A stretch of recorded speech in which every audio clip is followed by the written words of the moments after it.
Yung pera pag nawala, pwedeng mabalik eh. Yung pagmamahal, pag nawala, minsan nababalik pa yon eh. Pero yung panahon, pag nawala, di na ibabalik eh. Ano pinapakita nito? Time never give a second chance. Minsan, pag nawala, again, yung yaman na meron tayo, na ibabalik pa natin eh.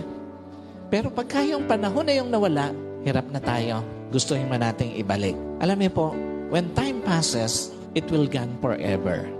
At ang matindi pa rito, hindi mo alam kung kailan mauubos yung panahon na pahiram para sa asawa mo eh. Totoo po ba yun? Hindi mo alam kung kailan mauubos yung panahon na pahiram para sa magulang mo. Hindi mo alam kung kailan mauubos yung panahon na pahiram para sa anak mo.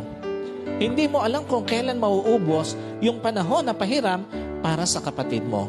Gaya po nung aking binanggit, when time passes, it will gone forever. Pag umalis siya, forever na siyang aalis. Alam niyo po, again, dapat malinaw sa bawat isa sa atin na sa buhay, hindi nagbibigay ng pangalawang pagkakataon ang panahon. Pag lumipas ang panahon, it will gone forever.